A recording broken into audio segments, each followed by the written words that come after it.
Hello and welcome back to my channel. চলে এসেছি আর একটি গুরুত্বপূর্ণ ভিডিও নিয়ে। আজকের ভিডিওটি চাকরি প্রার্থীদের জন্য খুবই গুরুত্বপূর্ণ হতে চলেছে, কারণ এই ভিডিওটিতে আমি শ্যামাপ্রসাদ মুখার্জি এবং আশুতোষ মুখার্জি সম্পর্কে পুরোটাই ডিটেলসে আলোচনা করব। আপনারা জানেন এই শ্যামাপ্রসাদ মুখার্জি এবং আশুতোষ মুখোপাধ্যায় বা মুখার্জি এনারা ভারতের ইতিহাসে কতটা গুরুত্বপূর্ণ অবদান রেখেছেন। ভিডিওটি প্রথম থেকে শেষ অবধি দেখার অনুরোধ রইল। আর আমার ভিডিও যদি আপনাদের ভালো লাগে তাহলে অবশ্যই একটি লাইক করবেন এবং বন্ধুদের মধ্যে শেয়ার করতে ভুলবেন না। আর আমার চ্যানেলটি থেকে যদি আপনারা উপকৃত হন তাহলে অবশ্যই আমার চ্যানেলটি সাবস্ক্রাইব করবেন। আশুতোষ মুখোপাধ্যায় 29শে জুন 1864 সালে কলকাতায় জন্মগ্রহণ করেন এবং 25শে মে 1924 সালে বিহারে মারা যান। তিনি ছিলেন একজন বাঙালি শিক্ষাবিদ, কলকাতা হাইকোর্টের বিচারপতি। 1904 সালে তিনি কলকাতা হাইকোর্টের বিচারপতি ছিলেন এবং কলকাতা বিশ্ববিদ্যালয়ের প্রথম ভারতীয় উপাচার্য।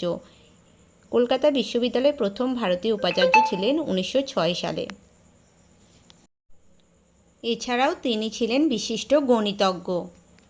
আপনারা সকলেই জানেন আশুতোষ মুখোপাধ্যায়কে আমরা বাংলার বাঘ নামে জানি। বাংলার বাঘ কেন বলা হয়? কারণ ওনার দৃঢ়চেতা মন এবং মহান কর্মকাণ্ডের জন্য এই আখ্যায়িত করা হয় ওনাকে। এছাড়াও শিক্ষার অবদানের জন্য বঙ্গীয় পণ্ডিত সমাজ তাকে সরস্বতী ও শাস্ত্র বাচস্পতি উপাধিতে ভূষিত করেন।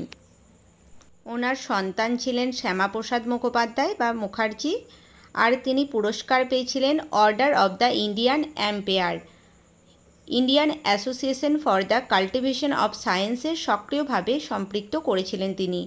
1908 সালে ক্যালকাটা ম্যাথামেটিক্যাল সোসাইটি প্রতিষ্ঠা করেন এবং 1914 সালে বিজ্ঞান শিক্ষার প্রসারের জন্য ইন্ডিয়ান সায়েন্স কংগ্রেস অ্যাসোসিয়েশন প্রতিষ্ঠা করেন।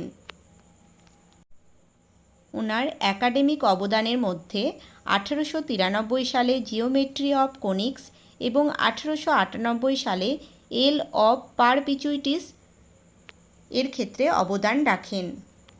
তিনি কলেজ স্ট্রিট ও রাজাবাজার ক্যাম্পাসে কলা ও বিজ্ঞান শাখার জন্য নতুন বিভাগসমূহ স্থাপন করেন এবং দেশি ভাষা ও প্রাচীন ভারতের ইতিহাস বিভাগ দুটি চালু করেন। তিনি নিজেই বিভিন্ন বিভাগের সিলেবাস প্রণয়নে তত্ত্বাবধান করতেন। তিনি 1921 থেকে 1923 এই দ্বিতীয়বারের জন্য উপাচার্য হন। এই সময়ে তিনি কলা ও বিজ্ঞান শাখার পিজি কাউন্সিলরের প্রেসিডেন্ট হন। তিনি রাজনীতির সাথে জড়িত না হয়েই কলকাতা বিশ্ববিদ্যালয়ে পাশ্চাত্য ও জাতীয় শিক্ষার সম্পৃক্ত করেন। এভাবে তিনি কলকাতা বিশ্ববিদ্যালয়ে রেনেসাঁস ঘটান। ওনার আমলে বিশ্ববিদ্যালয়টি পরীক্ষা নিয়ন্ত্রণকারী সংস্থা থেকে সক্রিয় গবেষণা ও শিক্ষা কেন্দ্রে রূপান্তরিত হয়। 1916 সালে তিনি আশুতোষ কলেজ প্রতিষ্ঠা করেন। তিনি সিভি রামন, ডক্টর সর্বপল্লী রাধাকৃষ্ণন, শ্রীনিবাস রামানুজন, সত্যেন্দ্রনাথ বোস এবং মেঘনাদ সাহা এনাদের মতো দিকপালদের প্রতিভা বিকাশের সুযোগ করে দেন। তিনি কলকাতা বিশ্ববিদ্যালয়কে আন্তর্জাতিক মানে উন্নীত করেন, বিজ্ঞান শিক্ষার প্রসারে বড় ভূমিকা রাখেন, বহু নতুন বিভাগ চালু করেন এবং গবেষণা ভিত্তিক শিক্ষার উপর জোর দেন।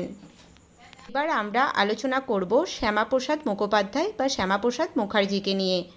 উনি জন্মগ্রহণ করেছেন 6 জুলাই 1901 সালে কলকাতায় এবং 23 জুন 1953 সালে তিনি মৃত্যুবরণ করেন।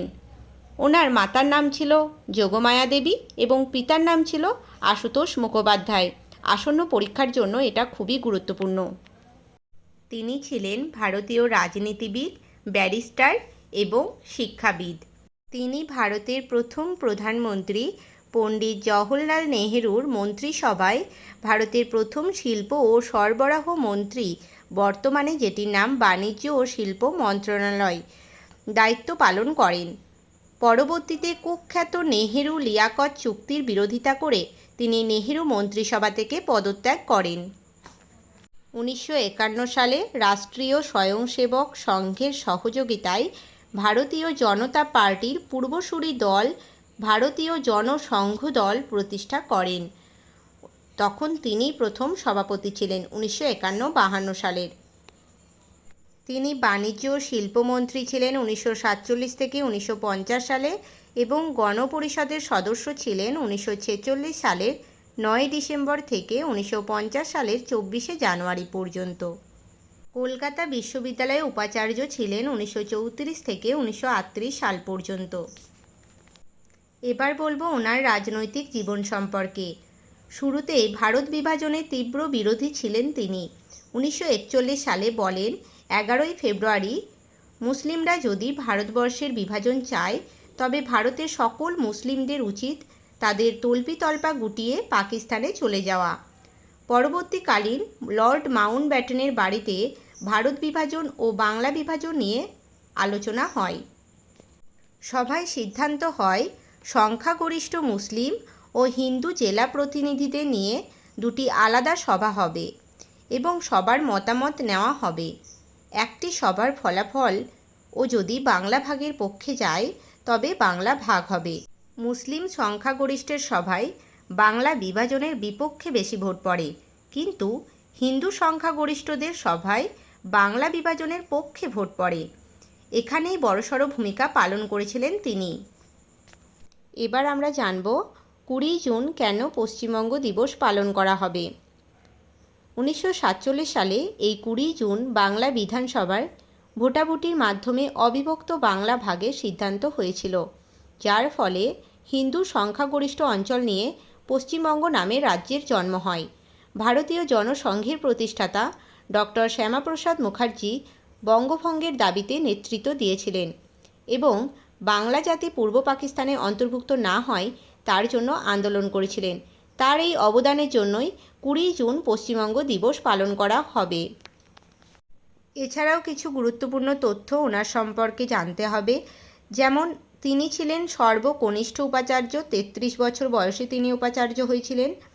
এক দেশ এক বিধান এক নিশান নীতির তিনি সমর্থক ছিলেন, অর্থাৎ জম্মু কাশ্মীরকে দেওয়া 370 নম্বর ধারা এক বিশেষ মর্যাদা, তিনি তার বিরোধিতা করেছিলেন।